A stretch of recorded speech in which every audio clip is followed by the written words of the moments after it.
Dois minutos para você. A pergunta que eu faço para o MBL sobre a questão de segurança pública é o seguinte: nós temos um aumento da polícia matando mais dentro de comunidade ao longo de 30 anos aí, se você for puxar a estatística dentro do Brasil. Nós temos, inclusive, dentro disso aí, nós temos também um aumento de pena contra crimes, principalmente crimes hediondos, no Brasil, ao longo de 30 anos, se você for puxar. Só que no Brasil não teve redução justamente da questão da criminalidade, muito pelo contrário, teve aumento, né? Recentemente teve aquela chacina que rolou lá no Complexo da Penha, onde matou-se mais de 100 pessoas, e existem estudos feitos por universidades que mostram que esse tipo de atitude, esse tipo de chacina dentro de comunidade, quando você mata 100, nasce mais pessoas, inclusive de pessoas porque gera uma revolta dentro da sociedade, dentro dos filhos, dos parentes, daquelas pessoas que morreram dentro daquela situação. A pergunta que eu tenho para vocês é o seguinte: qual o projeto, qual a diretriz que vocês dariam para a questão de segurança pública para resolver esse problema da criminalidade no Brasil? Deixa eu complementar aqui, porque isso aí a gente já sabe a resposta deles. A resposta deles é a resposta de devaneio vamos falar sobre Bukele, em El Salvador, etc. Tudo propostas que impossível de executar, porque não dá para comparar um país de 220 pequeno, milhões de habitantes com um país de 6 milhões de habitantes, sim, insular e por aí vai. Mas a questão é a seguinte, a gente está falando aqui do terceiro país com a maior população carcerária do planeta. A gente está falando de uma política de segurança pública, pelo menos no Rio de Janeiro, que é a mesma política de segurança pública desde que Brizola deixou o governo do Estado. Ou seja, uma política pública de segurança que simplesmente ela é ineficaz pelas estatísticas e pronto, acabou. E aí, na réplica, eu vou deixar claro aqui a segunda parte do nosso pensamento aqui. Deixa eles responder aqui. Bom, então vamos lá, 5 minutos. Tá na tela aí? Vamos. Eu acho que o Leonel queria sentar desse lado aqui pra ele já responder, já que ele tentou adiantar aqui a resposta. Mas eu acho que se a gente tá falando de segurança pública, a gente tem que falar do maior case de segurança pública do mundo hoje, que é El Salvador. Não adianta dar risada, porque os números provam isso. Era o país mais perigoso do mundo, né? Tinha uma taxa de homicídio de mais de 103 a cada 100 mil habitantes e foi reduzido em mais de 98, 99%. Só deixa eu terminar aqui e depois você falar a nossa vez. Tentou comparar El Salvador com nazismo, né? Esse é o nível da esquerda. Bom, mas pra eles também o Alckmin era nazista, né? Um tempo atrás. Então qualquer coisa vale a comparação com o nazismo. El Salvador fez uma receita que é simples. Eu tive inclusive a oportunidade de ir para El Salvador 2 vezes. Fiz uma pergunta pro presidente Bukele do que poderia ser aplicado do modelo salvadorenho no Brasil. E ele, em partes, ele me respondeu algo similar ao que você tentou adiantar. De que El Salvador é um país muito pequeno, de 6, 7 milhões de habitantes, né? Mais de 1 milhão de pessoas saíram daquele país por causa da criminalidade, e que o Brasil ele tem que criar soluções próprias. Mas isso não faz com que a gente, por exemplo, não possa olhar para o bom exemplo e para as boas medidas que foram feitas lá. Aqui no Brasil a gente tem uma taxa de resolução de homicídios de mais ou menos 30%, ou seja, 70% dos homicídios que ocorrem no Brasil, a gente sequer acha a pessoa que cometeu um homicídio. A média da OCDE é de 65% nesse número. A média em El Salvador de resolução de homicídio é de 98%, 99%, ou seja, todo criminoso que comete um homicídio, ele é encontrado e ele é punido. Aqui no Brasil não. Ou seja, esse papo de que o Brasil tem uma grande população carcerária é uma balela, porque a maioria dos crimes no Brasil não são resolvidos. Então não tem como a gente falar que o Brasil tá indo no caminho certo, sendo que a maioria dos crimes a gente sequer acha o autor. Então como que o Brasil tem uma grande população carcerária? Pelo contrário, o Brasil tá faltando gente ser presa. E os números mostram isso. Então, o modelo salvadorenho, sim, é um modelo que a gente pode olhar as boas experiências e aplicar o que importa aqui no Brasil. Desculpa, Rafael, né? Você falou assim, diversos estudos, né? Mostram. Primeiro, assim, você tá falando de estudos de que quando você tira uma liderança criminosa, a violência aumenta. Isso acontece porque é o seguinte: quando você tira a liderança, há espaço, a disputa de poder entre as próprias facções. Foi o que aconteceu no México várias e várias vezes. Por isso que a gente defende justamente você fazer medidas que vão sublimar o crime em todas as instâncias, de uma vez. Não adianta você ir lá e pontualmente fazer um negócio aqui ou fazer outro ali. A gente defende uma ação continuada para combater o crime, inclusive mudança no Código Penal. O vereador citou aqui que, na verdade, A gente tem. Alguém citou aqui que a gente tem poucas pessoas presas e que isso na verdade não funciona. Eu vi seu debate, inclusive, com o Pimentel, né? Onde vocês divergiram bastante nisso. E eu discordo de você no seguinte sentido, cara. A repressão ela é fundamental para você mudar o sistema de incentivos, né? Você citou que o El Salvador não é um país que deve ser usado como modelo, mas eu discordo. Se você pegar, por exemplo, Estados Unidos, se você pegar estudos na Itália, eu tenho um estudo aqui que mostra que justamente a progressão de regime foi algo absolutamente terrível para a segurança pública. Ou você pode pegar o nosso próprio caso aqui em São Paulo. Tem um estudo do Perry Chiquida que ele mostra que mais de 90% das pessoas encarceradas aqui no Brasil, né, aqui em São Paulo, perdão, eles responderam que se eles tivessem certeza da punição, eles jamais cometeriam um crime. Mais do que isso, mais de 85% dessas pessoas também disseram que eles não precisavam cometer o crime que eles cometeram. Eles cometeram por causa de uma decisão econômica. Então, a partir do momento que você não tem o freio moral, e é todo esse papo que vocês adoram, educação, não sei o que lá, beleza. Quando você não tem esse freio, e o Brasil é um país que não tem esse freio, uma vez que você tem abandono parental, baixíssimos índices de educação, que inclusive o Lula tirou dinheiro da educação para aumentar dinheiro de emenda parlamentar, você pode me refutar se eu estiver falando alguma mentira aqui. Quando você não tem esse freio moral, você precisa do elemento de repressão. Ninguém aqui é sádico, ninguém aqui quer torturar bandido por diversão. Só que o lance é o seguinte, cara, se você não tem o freio moral, você precisa do freio de repressão, né? Isso é uma coisa meio óbvia e todos os estudos, todos que eu vi nesse sentido, inclusive de ONGs de esquerda, mostram o mesmo direcionamento. Sem repressão, você simplesmente não resolve criminalidade. Acabou? Acabou? Opa, me empresta esses 44 segundos aí, Arthur. Vamos lá, troca aí. Deixa eu te falar, olha aqui. Deixa eu riscar o chão aqui e explicar para quem está nos ouvindo a grande diferença do posicionamento sobre segurança pública da esquerda com o falso moralismo do MBL, do Partido Missão. É o seguinte, a gente entende que a segurança pública, pasme o que eu vou falar aqui, não é um problema, é uma consequência do problema. Parte desse preceito, eles acham que é o problema. Se você entender a segurança pública como o problema, é óbvio que se você escalonar a violência, você vai ficar enxugando o gelo, temporariamente vai diminuir, repressão mais repressão. Só que a pergunta que a gente faz é, quanto custa isso? Qual é a maior efetividade do ponto de vista prático? Olha o que a gente está dizendo. A gente está dizendo que você, que teve teu telefone roubado e está revoltado com o assaltante, e se puder dar um tirambaço na cara dele, a gente está dizendo que a gente também fica revoltado com esse cara, com esse monstro que a sociedade tem por aí. Só que a gente vai pro pragmatismo e entende que o fígado não vai resolver.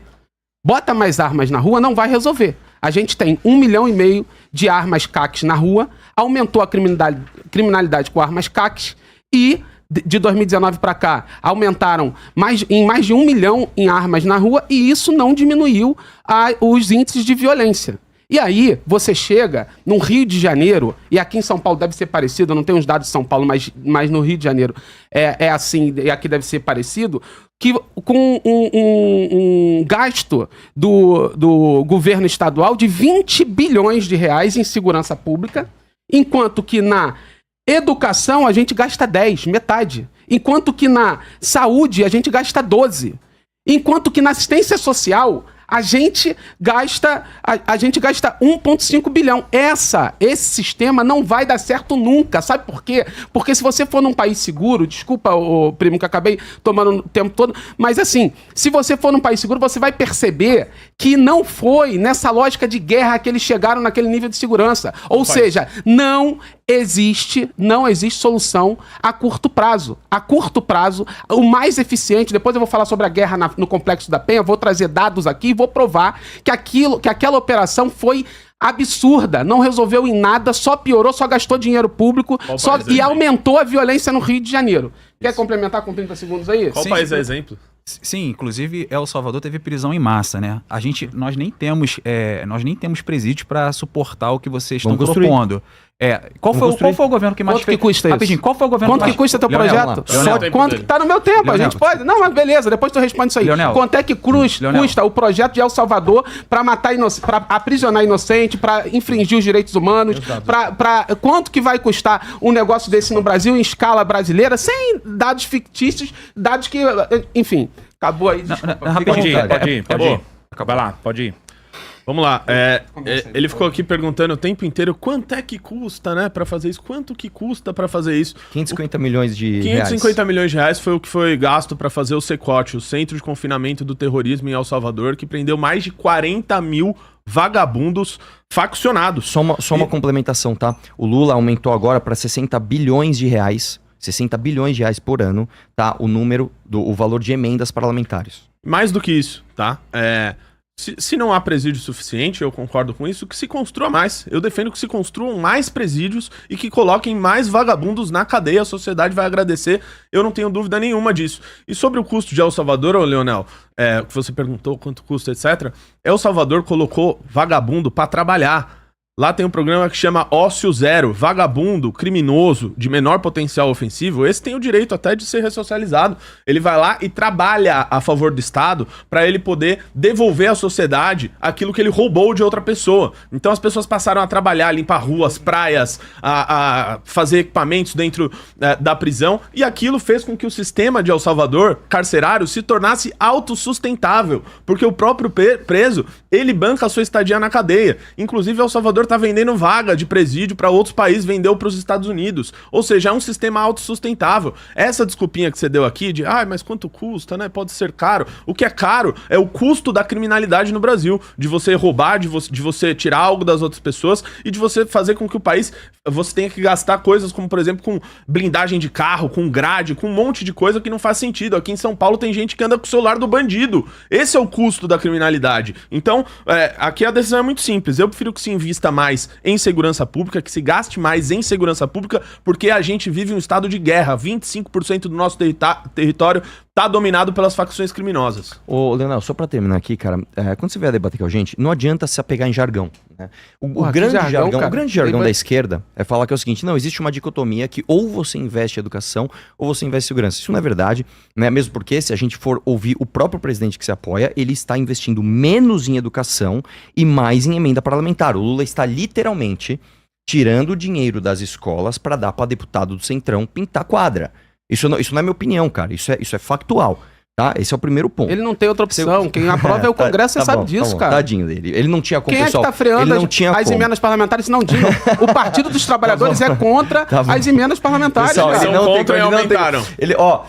Na campanha, sou contra o orçamento secreto e o sigilo. Chega na realidade, sigilo em tudo e emenda. Quem foi o único que bateu de frente com as emendas, se não foi o Flávio Dino? Você tá igual você. Foi o Flávio Dino ou não foi?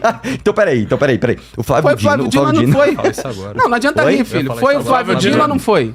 Não adianta rir. Que bateu de frente o quê? Agora que mais bateu de frente com as emendas? Quem é o inimigo número um do Centrão com as emendas? Ele como ministro do Supremo, você frequenta Brasília. Ele como ministro do Supremo, quantas vezes você foi em Brasília, você escutou dos deputados do Centrão? Todo mundo pistola, como você gosta de dizer, pistola com Flávio Dino. Quantas vezes? Calma lá, deixa eu só entender. Você está justificando que o Lula teve que aumentar a emenda. Eu tô dizendo que o Lula é contra as emendas. Aí o Dino lá no STF resolveu? Essa é a grande jogada de vocês, não, cara? O que eu tô dizendo é que o Lula... Fica difícil também. Calma aí, fica difícil não, cara. Olha só, vamos trabalhar com a realidade? Vamos lá. Tá bom, vai falar aí o teu tempo. Vamos lá. Não, mas eu nem reclamo disso. É que acabou o argumento dele. Mas só pra terminar aqui... por que eu tô falando de falsa dicotomia, cara? Você tá colocando isso, você coloca como se resolver a segurança pública fosse uma questão moralista. Não é, cara. Isso é bem pragmático. Eu citei um estudo pra você, né, que mostram números. Né? Isso não é, moralmente... Eu não citei os números aqui, cara, não, cara, mas que o gasto... Calma. Quanto é que custa um preso no Brasil? Eu não estou acusando você de ser moralista. Quanto é que custa um preso no Brasil? R$3 mil em média. Calma. R$3 mil em média. R$3 mil você paga um produtor cultural na favela e ele vai tirar muito mais moleque do crime do que você aprisionar e infringir direitos humanos como vocês querem. Não adianta se engatar a segunda marcha. Pode gastar menos, então, com o criminoso na cadeia. Não, mas calma. Deixa eu só voltar no centro do argumento que ele quis fugir. Não adianta você engatar a segunda marcha e sair falando de uma coisa que eu não falei. Tá, tudo bem. O que você falou foi, atentamente, você é um moralista, você está trazendo solução moralista. E eu estou refutando o que você está dizendo, mostrando que isso aqui não é uma questão, olha, por causa da moralidade e dos bons costumes. Eu estou trazendo números para você. Eu trouxe quanto custou o CECOT, eu trouxe quanto o CECOT hoje custa, que ele é autossustentável, e trouxe um estudo do Perry Chiquida, que não é de El Salvador, não é de outro país, mostrando pragmaticamente um número. Eu tenho outros números aqui, se você quiser. Né? O estudo do Perry Chiquida é muito claro aqui em São Paulo. A punição faz parte do desincentivo ao crime. É só isso. Vamos lá. Próximo. Então. Não, tava Não, sim, tinha Se acabado. rolou, Não, tem não é mais tempo, tréplica, não? acabou, Não é fala. tréplica, Não não? nessa questão. Tinha... Agora vocês fazem a pergunta de vocês. Vai lá. Eu posso... 2 minutos. Agora é de vocês. Vai lá. Pergunta aí, manda bala. Perguntar pro Leonel, Pergunta pra tá? mim. O Rafael pode comentar, obviamente. 2 minutos, vai. Leonel, dia 22 de agosto de 2025, você fez um evento na Câmara Municipal do Rio de Janeiro, certo? Provavelmente. Você eu fez não uma lembro, audiência não, pública exatamente, lá, não. que você chamou o MC Urubuzinho, né? Que foi preso por comandar o bloco do PCC em Santos, certo? Nem tô ligado nesse Não cara, sabe, nem né? lembro. Não É um lembro, cara mas que- é um deve ter sido, ok. É um cara que pede pra dar rajada de tiro de fuzil no Porra, show dele. Sensacional. Faz a Sensacional pergunta aí. isso? Não, eu faz acho a pergunta. terrível isso. Sensacional a pergunta. O MC menor do Chapa, ele que você também chamou pra esse evento que você fez lá, ele tem uma música que chama literalmente Comando Vermelho, tá? E nas músicas dele ele fala sobre DOCA, ele fala sobre um monte de vagabundo criminoso fazendo apologia a essa escória da sociedade. E em agosto de 2025 você protocolou um projeto, PL 803/2025, sabe qual que é? Pose do Rodo. Programa Pose do Rodo, Pose para do Rodo. egressos do sistema carcerário. Meu irmão, o Certo. Pose do Rodo, tá? Pra quem não sabe, né? O Pose do Rodo, quando ele entrou no presídio, ele colocou isso aqui, ó, no prontuário dele, ó, pessoal. Que ele é do Comando Vermelho, tá? Comando Vermelho, eu quero saber. Qual é a sua relação com o Comando Vermelho? E aí, pessoal? Sou o âncora do Pixel Jornal. Não esquece, deixa o like, se inscreve aí e compartilha muito esses vídeos para fortalecer o nosso movimento e ajudar o homem. O futuro é glorioso. Cara, obrigado pela pergunta. Obrigado. Eu precisava responder isso. Aliás, me acompanhe nas mídias sociais e entenda todas as minhas propostas em relação à defesa da disputa do moleque da favela com o crime organizado. Tudo que a gente tenta fazer é disputar de forma mais barata, de forma mais eficiente, o moleque do crime organizado, porque essa política punitivista de guerra, ela é ineficaz. Vamos por partes. Vamos lá. A primeira coisa que você, como um playboyzinho, almofadinha, independente se veio do subúrbio ou se não veio, não entende, é o seguinte, que conivência Fica é calmo aí, diferente... Eu tô calmo pra caramba, só que eu tô olhando Você pra já tá almofadinha que querendo eu me preciso atacar. refutar. Xingou já Tá querendo me atacar? Eu preciso Responde refutar. a pergunta é simples, irmão. Para meu tempo aí que eu vou terminar de responder. Interrompeu Quando até é ele, agora. beleza? Não faz questão de tempo nenhum. Quando é a gente. Tá bom, meu irmão. Mas aí eu concedo o Relaxa, tempo, cara. só deixa eu terminar o Outra raciocínio. dica de debate. Não adianta você sair não vem xingando, com cara. diquinha de debate não, Você já cara. tá- Deixa eu cara, fazer não o meu, adianta que você você chamar de faz o playboy. seu. Refuta, Você faz o refuta seu. a afirmação. Aliás, não é playboy não, almofadinha. É o que vocês são, do MBL. Daqui a pouco eu vou falar quem é o MBL. Daqui a pouco eu vou falar isso tudo pra vocês. Mas deixa eu te explicar uma coisa. Você vai ver dados da favela, todos corretos, você pode discutir favela, não tem problema. Mas que você não tá lá e você não... Se você entender que a vida, ela é dura e a vida, ela é contraditória, aí quando você olhar no olho de um moleque de 13 anos, que ele tá em dúvida se vai entrar pro crime organizado ou não, você vai entender a diferença de quem vive na favela, como esse cara que mora na favela, a diferença de quem é conivente e quem é convivente com o crime organizado. Para ser convivente, a gente não tem opção. Aí, o que acontece com o moleque da favela? O moleque, ele escuta, como eu escutei, funk proibidão. Eu acho o funk proibidão correto? Não, não acho correto. Acho que numa sociedade ideal não deveria existir funk proibidão. Só que tem um detalhe. O moleque que começa a cantar funks proibidão, como você falou, Menor do Chapa, Urubuzinho, não sei pra onde, todo mundo que você falou aí, esse moleque que canta cantar, ele não é bandido. Ele acaba cantando a própria realidade, uma realidade dura, contraditória. Aí a gente tem que sair desse falso moralismo de você e entender a realidade nua e crua como ela é. Aí ele começa a cantar. Aí o que a gente vira pra esse moleque e fala? A gente vira pra ele e fala que ele é bandido e tenta encarcerar ele, como o delegado fez com o Oruan. O Oruan não era bandido. Se tornou agora, infelizmente. Eu posso falar do Oruan aqui. A mesma coisa é o Pose do Rodo. Eu falo do Oruan, quem é o Oruan, sem falso moralismo nenhum aqui. Não, eu vou te falar quem é o Oruan, mas deixa eu só terminar aqui o raciocínio. Em 30 segundos eu termino e te passo aqui, ô Rafa. Vamos lá. Quem é o Pose do Rodo? O moleque saiu do crime. Saiu do crime e virou artista. Ele tem convivência, e sem hipocrisia nenhuma aqui, quem tá vivendo aqui, qualquer um que vive em favela sabe, não adianta rir, filhão. É isso que acontece. A gente acaba convivendo não porque a gente quer, porque a realidade nos impõe. Então, você conhece um cara que infelizmente entrou pro crime. Sabe o que eu falo pra cada cara que eu conheci na minha infância e virou pro crime? Eu falo dentro da favela pra ele, meu irmão, meu sonho é que tu saia dessa porra. Saia dessa merda, que isso não vai te dar vida. Aí você vira e fala que encarcerar ele, dá tiro na cara dele, coisa e tal, vai fazer ele sair do crime. Tu não entende nada de favela. Os moleques estão cheios de ódio, cara. Os moleques já tem pena de morte, já existe pena de morte pra esse moleque. O moleque, quando entra no crime com 13 anos de idade, ele já sabe que ele não vai passar dos 25. E se... Tá bom. E ele não vai passar dos 25, ou seja, ele tem grandes... Mesmo assim, ele tá cheio de ódio no coração e vai cometer o crime. E aí, o que é a política de Estado que deve ser implementada? É chegar lá, gastar muito mais dinheiro, punindo e cada vez enxugando mais gelo num escalonamento da guerra? Ou a gente gasta muito menos disputando esse moleque na base? A curto prazo, a médio prazo. Eu só fazer a pergunta pra vocês. Vocês convivem em comunidade? Não, eu não moro em comunidade. Mas já morou, já Não, eu conviveu, nunca morei em frequenta comunidade. comunidade? Você frequenta? Eu não vivo em comunidade, mas eu você convivo entra em muito com comunidade. Você convive próximo Convivo de... muito, próximo. Já conviveu próximo? Sim, eu tive empresa durante mais de 10 anos, Dentro de quase comunidade? dentro de uma comunidade. Praticamente dentro, meus funcionários eram todos de comunidade. É porque existem comunidades e comunidade, né? O próprio Rio de Janeiro... Vamos lá, você tentou meter um argumento de autoridade, não deu certo. Vai pra outra, vai lá. Isso aí que você tá fazendo é uma tática muito coach que você tá fazendo. É porque existem coach, comunidades, assim, existe você comunidade. meteu um argumento de autoridade, não deu, vai lá. O próprio Rio de Janeiro existe comunidades que são muito difíceis de convivência e existem outras que são mais fáceis, né? Mas assim, quem convive dentro de uma comunidade é o que ele falou, não é conivente. A gente é obrigado a conviver Qual com comunidade isso. você veio? Não vou ficar falando aqui a comunidade que eu moro lá, senão vai dar problema, que eu sou do Rio de Janeiro. Entendi. Entendeu? Você não veio da comunidade, vai lá. Eu moro dentro da comunidade. Tá bom. Atualmente eu moro dentro da A comunidade. tua é barra pesada, então? É. Então vou falar um negócio Eu pra moro você. dentro- Qual foi a não, aprovação? deixa- Qual deixa foi a só- aprovação dentro calma da aí, rapidinho, comunidade deixa só- da deixa só- Operação no Rio? Deixa eu só concluir rapidinho. Deixa eu só concluir desculpa aí, rapidinho. vai. Só concluir rapidinho. É porque, cara, segurança pública não começa no camburão. Ela começa na educação. Você pega esse mesmo jovem que hoje está dentro de uma comunidade com uma arma na mão, esse mesmo jovem, se ele nascesse num país que fosse desenvolvido, ele não estaria com uma arma na mão. Vocês concordam comigo, acho que vocês também concordam isso comigo, né? O problema que a esquerda defende é combater a estrutura, é a estrutura que torna esse indivíduo se tornar marginal da sociedade. É esse que é o problema, porque o bandido hoje, ele não Pode tem concluir, medo... Rafael.